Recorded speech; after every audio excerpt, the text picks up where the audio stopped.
Our conductor of the year was concert master of the Royal Concertgebouw Orchestra. I believe for 17 years, wasn't it? Yeah, 17, amazing. When Leonard Bernstein encouraged him to take up the baton. He now receives rave reviews throughout the world, and in America, he's best known as the music director of the Dallas Symphony. Under his leadership for 4 years, writes Scott Cantrell, the DSO plays like one of the world's great orchestras.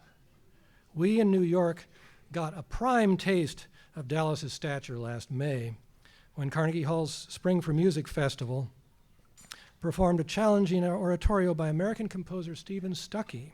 It was entitled August 4, 1964. It was commissioned by the DSO in honor of the centennial birth date of native son President Lyndon B. Johnson.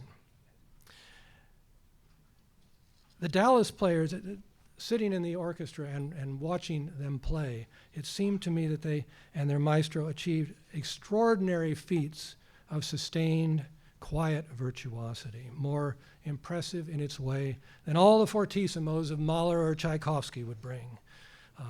To our many guests, and we have a lot of them from Dallas this evening, your support of this wonderful orchestra and its dynamic maestro could not be better placed. Our conductor of the year, Jaap van Zweden.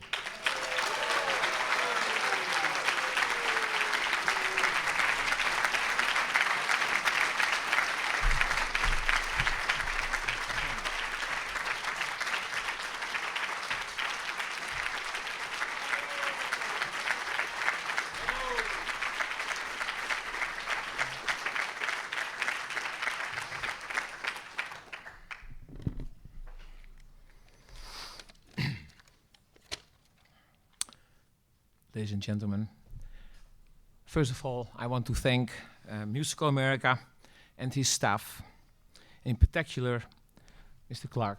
Thank you for the great honor of what this granting is tonight. I would also like to congratulate my fellow award winners. I don't know where they are, but congratulations. The beauty of this prize, this award, is it focus on the upcoming year.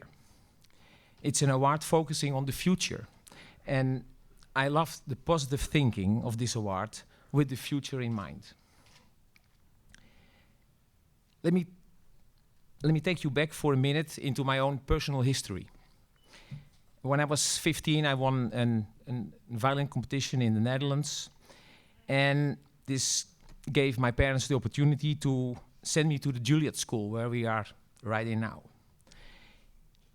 Although I was completely on my own, I felt at home within a few weeks in this fantastic country.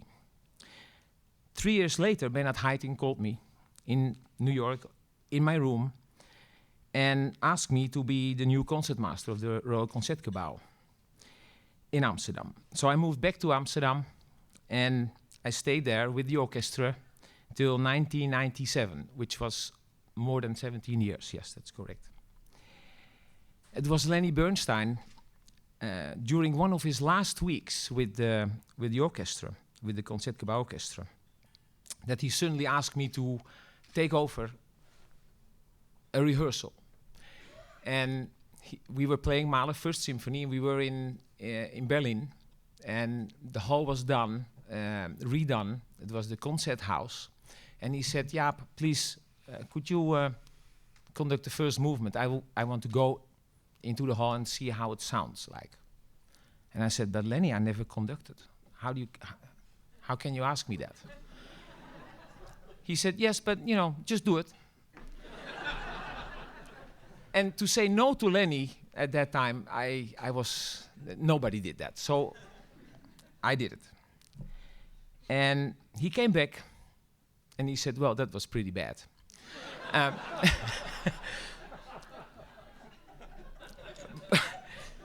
But he said also something else. He said, "I saw something, and that is that I think you should take this serious.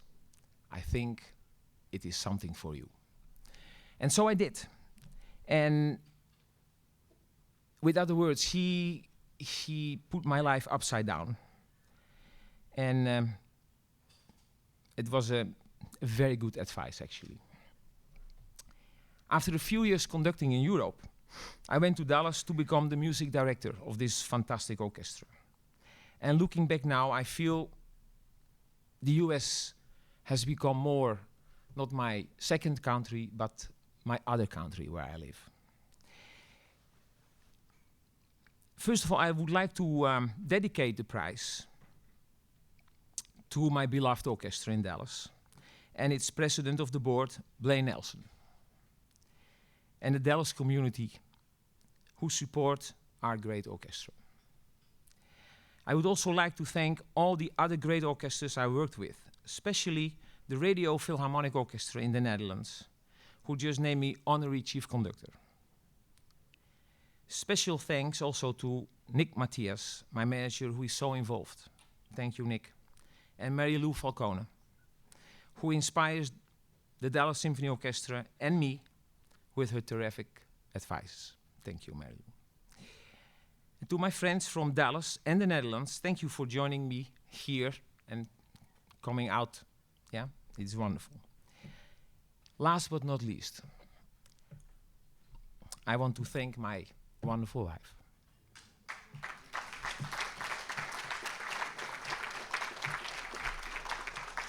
Who raised not only 4 fantastic children in the range of 27 till 70 now, but also raised me. Thank you.